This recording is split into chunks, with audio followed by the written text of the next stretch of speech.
과거라는 목줄. 26살 때 에스파냐에서 고독을 견디다 절박한 마음으로 15분 동안 명상을 시도했던 일은 그 당시 제가 예상했던 것보다 더 큰 의미가 있었습니다. 그때 저는 당면한 불안감과 허무감을 달랠 무언가를 원했을 뿐이었습니다. 그 순간에 즉각적인 평안을 얻고자 멋모르고 시도해본 것에 불과했지만 더 깊이 들어간다면 어떻게 될지 궁금해지게 만드는 시도였습니다. 제 안에서 속삭이는 현명한 목소리를 더 듣고 싶어졌습니다. 내면의 목소리에 귀를 기울였다고 해서 무슨 엄청난 각성을 했다거나 특별한 정신 상태에 도달했다는 뜻은 아닙니다. 다만 정신없이 휘몰아치는 생각의 소용돌이에서 잠시 벗어났지요. 그것만으로 놀라운 해방감을 느꼈습니다. 생각이 온전히 사라지진 않았지만 더는 그 속에 매몰되진 않게 된 것입니다. 마치 한 발짝 물러나 제 마음을 지켜볼 수 있게 된 것 같았지요. 그러자 내가 생각을 하는 것이지 내가 곧 생각과 같은 것은 아니라는 것을 깨달았습니다. 물론 생각 그 자체가 문제는 아닙니다. 하지만 떠오르는 생각을 모두 무의식적으로 인지하고 무비판적으로 자신과 동일시한다면 심각한 문제입니다. 수행하지 않은 정신에서는 흔히 일어나는 일이지요. 우리의 정체성과 생각이 불가분의 관계라고 느끼는 것 말입니다. 긍정적 사고를 권장하려는 게 결코 아닙니다. 그럴 생각은 추호도 없습니다. 개인적으로 긍정적 사고가 대단히 효과적이라고 보지도 않습니다. 무조건 긍정적으로 사고하려고 노력하는 것은 일시적인 눈속임에 머무르기 쉽습니다. 그럼 아예 아무 생각도 하지 않으려고 애쓴다면 어떨까요? 그럴 수만 있다면 얼마나 좋겠어요. 하지만 불가능하다고 감히 단언합니다. 우리 뇌는 애초에 부정형으로, 즉 무언가를 없애는 방향으로 사고할 수 없습니다. 다만 생각을 아예 하지 않을 수는 없다고 해도 생각을 내려놓는 법을 배운다면 앞으로의 삶에 이루 말로 다할 수 없을 만큼 유익할 것입니다. 그렇다면 꼬리에 꼬리를 물고 이어지며 우리를 끊임없이 괴롭히는 생각을 어떻게 내려놓을까요? 일단 관심을 다른 데로 돌려야 합니다. 생각이 일어날수록 부추기는 유일한 요소는 바로 우리의 관심입니다. 꽉 쥐었던 주먹을 활짝 편다고 상상해 봅시다. 이 동작은 어떻게 우리가 생각이든 물건이든 내려놓고 보내줄 수 있는지 고스란히 보여줍니다. 잠깐이라도 힘주어 붙들고 있던 무언가를 내려놓는 간단한 행위로 상상 이상의 효과를 거둘 수 있습니다. 가령 나를 계속해서 괴롭히던 고민 대신 호흡처럼 덜 복잡한 신체 활동으로 관심을 의식적으로 돌린다면 내면의 혼란에서 잠시 벗어나 여유를 찾는 동시에 치유 효과도 누릴 수 있죠. 어쩌면 다음의 방법이 여러분을 도울 수 있을지도 모릅니다. 기꺼이 시도할 마음만 있다면 말이에요. 우리의 상반신은 일종의 물병과 같습니다. 숨을 들이마실 때는 몸 안에 물이 차오른 듯 상상해 보세요. 숨을 내쉴 때는 수위가 내려가서 병이 비워집니다. 숨을 들이마실 때는 물이 바닥에서부터 다시 차오릅니다. 호흡이 엉덩이에서 또는 더 바닥에서부터 시작된다고 상상해 봅시다. 그런 다음 물이 배를 지나 가슴과 목까지 차오르는 기운을 느껴보는 겁니다. 밀려왔다가 밀려가는 이 파도에 자신을 잠시 내맡겨 봅시다. 자세가 썩 편하지 않다면 자기 몸에게 다정하고 부드럽게 물어보길 바랍니다. 어떻게 호흡하는 게 제일 좋니? 가슴을 조금 더 펴면 공기를 들이마시기가 더 편하니? 어깨를 살짝 내리면 어떨까? 이 정도면 됐다고 느껴지는, 몸속 깊이 편안하다고 느껴지는 순간이 옵니다. 당장은 이렇게 호흡만 하면 됩니다. 다른 일은 전혀 신경 쓰지 않아도 되지요.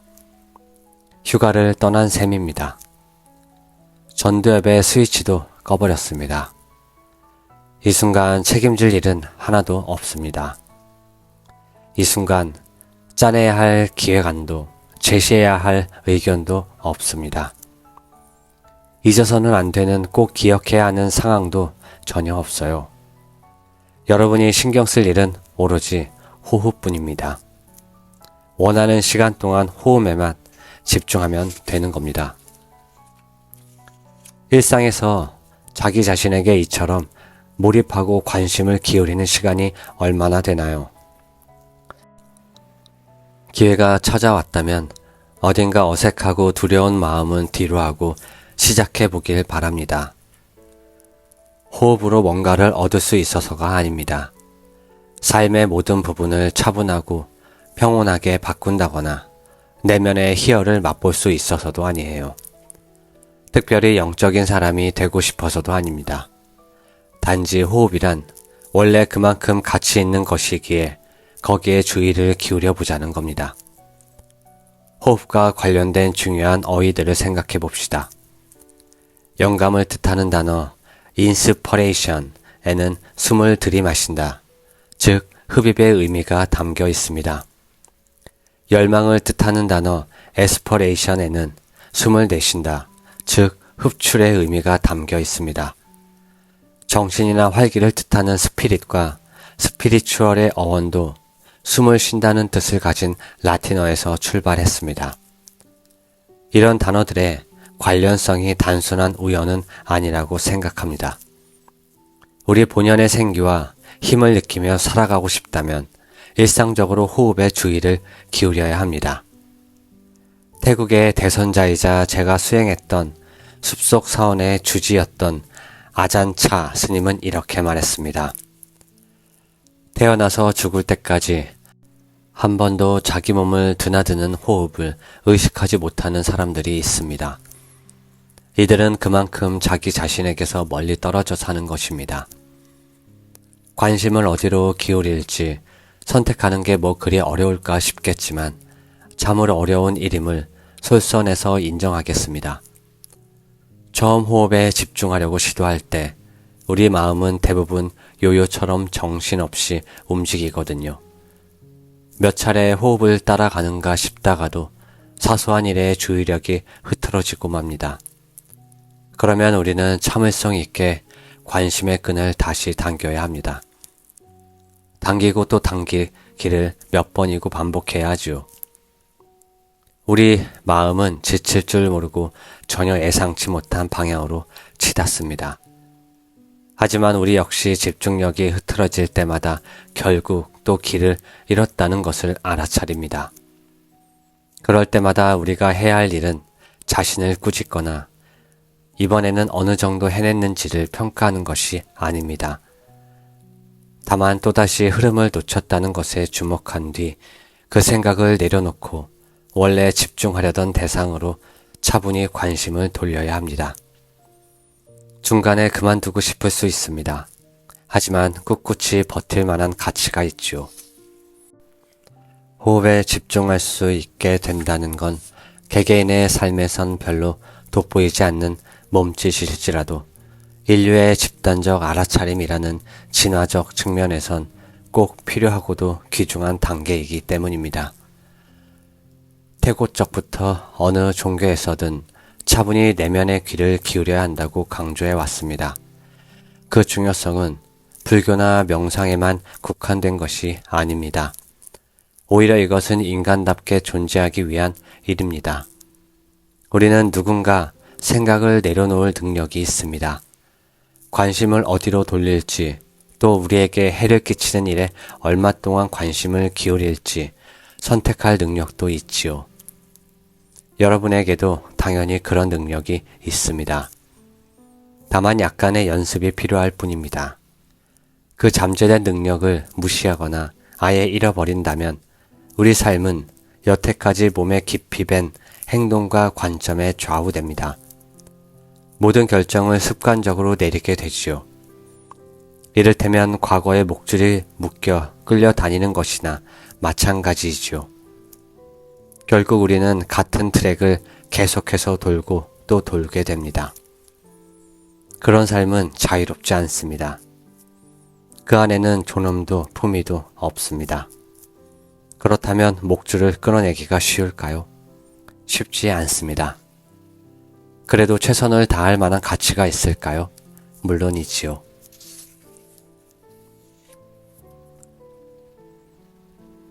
우리는 누구나 생각을 내려놓을 능력이 있습니다. 다만 약간의 연습이 필요할 뿐입니다.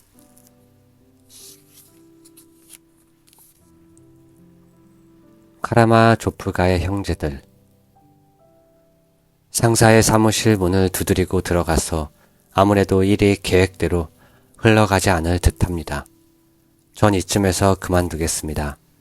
라고 갑자기 말하는 게 아주 쉽지는 않았습니다. 아울러 부모님에게 전화해서 네, 그만뒀어요. 아니요, 다른 계획 따윈 없어요. 라고 말하는 것은 조금 더 어려웠습니다. 퇴사하고 나서 한 달 지난 뒤 에테보리로 돌아와 서민층이 주로 거주하는 마요르나 구역에서 원룸 하나를 빌렸습니다. 그런 다음 어느 식당에서 접시 닦는 일을 시작했습니다. 전날 싱크대 앞에 서 있는데 뒤에서 다른 직원들이 수근거리는 소리가 들렸습니다. 야, 접시 닦기가 새로 들어왔네. 이 자식은 스웨덴어를 한마디라도 알아들을까? 속에서 제 자존심이 비명을 질렀습니다. 내가 이래봬도 얼마 전까지 상당히 중요한 사람이었다고. 얼마 뒤 문학 공부를 시작했습니다. 하루는 전차를 타고 캠퍼스로 가는 길에 낯선 광고판이 보였습니다. 정신건강 전화상담 서비스를 새로 개설한다는 광고였지요. 자원봉사자로 참여하면 어떨까 싶어 선뜻 신청했습니다. 6주 동안 일요일마다 교육을 받고 나서 매주 목요일 밤에 4시간씩 전화상담을 배정받았습니다. 상담 초기엔 어떻게든 조언을 해주려고 애썼습니다. 하지만 시간이 갈수록 입을 다물고 그저 열린 마음으로 차분히 귀를 기울이게 됐습니다. 그제야 처음으로 고향 마을의 어두운 측면과 마주했습니다. 외로움과 곤궁, 절망감과 무력감, 그 무게 앞에서 종종 출근이 꺼려지곤 했습니다.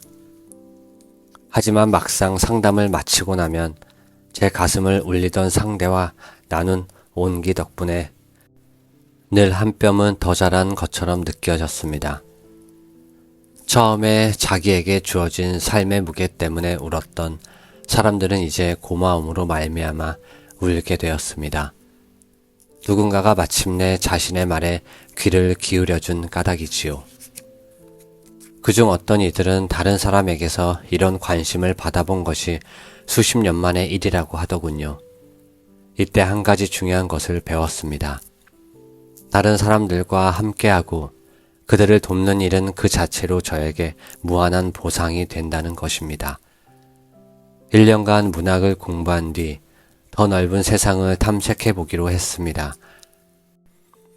그러던 중 인도로 건너가 국제연합의 세계 식량 계획을 집행하는 재무관리자로 일하게 되었지요. 이상주의적 희망에 들뜬 서양 젊은이가 인도에 도움을 주러 갔다가 오히려 인도에서 더 많은 도움을 얻었다는 사례의 전형이었습니다. 그곳에 머물던 1년 동안 배낭을 메고 동남아시아 일대를 돌아다녔습니다. 3주 내내 히말라야 산맥을 오르내리기도 했지요. 가히 환상적인 곳이었습니다. 어렸을 때부터 산이라면 아무 조건 없이 좋아했습니다. 산에 있을 때면 제가 있어야 할 곳에 온 것처럼 편안하고 자연스러웠거든요. 여전히 높은 봉우리에 오르면 마냥 행복합니다. 그러니 웅장한 히말라야 산맥의 산궤를 날마다 걷고 또 걸으면서 제가 얼마나 행복해 했을지 상상할 수 있겠죠. 장기간 산행해 본 적이 있었다면 아마 비슷한 경험을 해보았을 겁니다. 복잡하던 삶이 나날이 단순해지지요.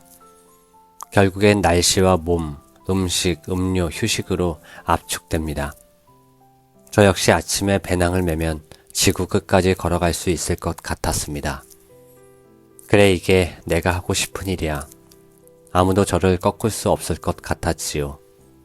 말은 이렇게 했지만 저는 역사상 가장 멍청한 배낭 여행자가 아니었을까 싶습니다.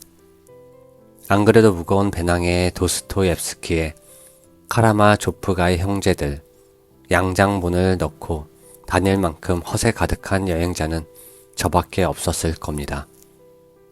당연하게도 밤에 천막을 치고 나면 예외 없이 너무 피곤해서 한 글자도 읽지 못했지요. 한 달 가까이 이어진 산행을 마무리하고 네팔의 수도 카트만두로 돌아왔습니다. 배낭 여행객들이 즐겨 찾는 중간 기착지였습니다.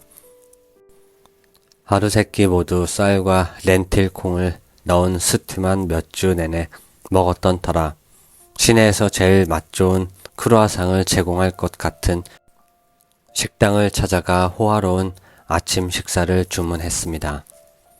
때마침 아주 아름답고도 도전적인 분위기를 풍기는 케이프타운 출신의 의대생이 제 맞은편에 앉았습니다. 이름은 헤일리라고 했습니다. 저는 이성에게 다가가는 법을 잘 몰랐던 제 자신이 한심했습니다. 하느님이 그 비법을 담은 책을 나눠주던 날 늦잠이라도 잤나 봅니다. 그런데 그날은 어쩐 일인지 말이 슬슬 나왔습니다. 아침 식사는 4시간 동안 이어졌습니다. 저는 자리에서 일어나기도 전에 앞에 앉은 수다스럽고 흥미로우며 또 만만치 않은 여성과 사랑에 빠졌다는 확신이 들었습니다. 더 놀라운 건 헤일리도 마찬가지였다는 것입니다. 며칠 뒤 우리는 함께 태국으로 놀러가서 몇 주 동안 영화같이 아름답고 순수한 해변 로맨스를 즐겼지요. 그렇지만 결국엔 저는 헤일리에게 차이고 말았습니다. 꿈같은 나날을 2주쯤 보냈을 무렵 제가 헤일리를 좋아하는 만큼 헤일리가 저를 좋아하지 않을지도 모른다는 걱정이 슬며시 고개를 들었습니다. 사소한 걱정이 엄청난 두려움으로 변하는 건 순식간이었습니다. 헤일리가 나를 떠나면 어떡하지? 이런 의심이 들기 시작하자 가슴속에서 뭔가가 맺히는 것 같았습니다.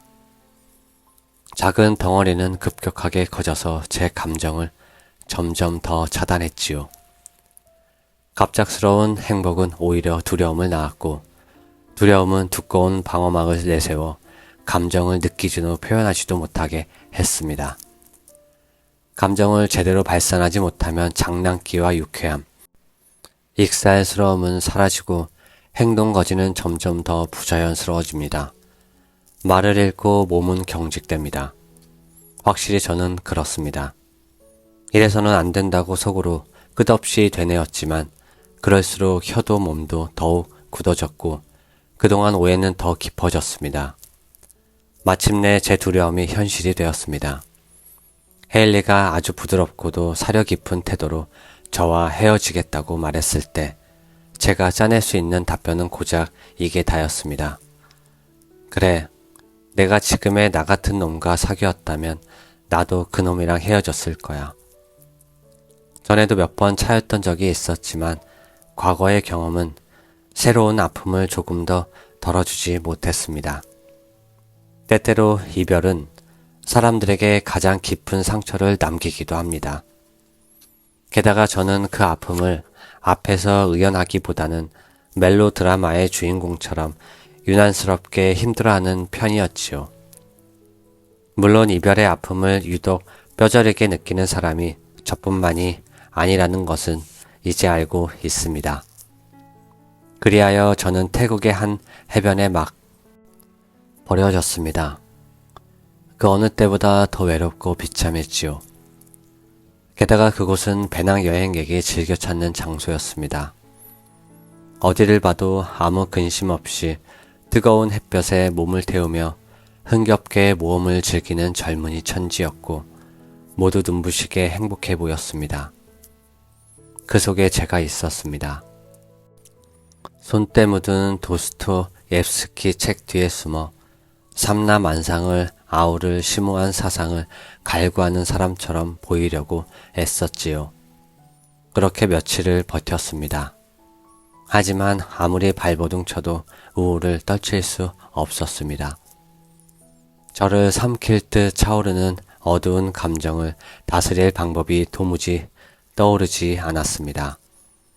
정말 아무런 생각도 떠오르지 않았습니다. 이럴 때 어떻게 해야 할지 도무지 알 수가 없었습니다. 그러고 보니 황당하다는 생각이 들었습니다. 정말 이상하지 않아? 16년 동안 온갖 교육을 받았는데 삶이 힘들 때 뭘 어떻게 해야 하는지에 대해서 배운 건 하나도 없다니. 누구나 이따금 길잡이가 필요합니다. 살면서 한 번도 힘든 시절을 겪지 않는 사람은 없습니다. 살다 보면 누구나 극도로 외롭거나 무기력하거나 소외되거나 오해받거나 부당한 대우를 받는다고 느끼는 시기가 있습니다. 폭풍이 몰아칠 때는 붙잡을 만한 것을 찾아내서 우리 자신을 거기에 붙들어 매야 합니다. 밖에서 찾을 수도 있고 우리 안에서 찾을 수도 있습니다. 찾으면 더 좋지요. 편하게 살아오다가 상심한 젊은이가 어떻게 머리를 깎고 절에 들어갔는가, 이 대목을 쓰고 보니 꽤나 상투적이고 진부한 이야기처럼 들릴지도 모르겠습니다. 하지만 실제로 그랬지요. 저는 스스로 무엇을 원하는지, 그리고 자기 마음을 어떻게 다뤄야 할지도 모르는 번민으로 가득한 어린 중생이었습니다. 하지만 남들이 보기에 사소한 일에도 당사자는 죽을 듯이 고통스러울 수 있다는 것도 인생의 진실이지요. 그때까지 종교에 어떤 관심도 없었지만 그 당시에 제가 마음의 고통 앞에서 지극히 무력하다는 것만은 너무나도 분명했습니다. 무슨 짓이라도 해야 했습니다. 누구에게든 도움을 청해야 했습니다. 그게 부처님이라면 괜찮은 출발점 같았습니다.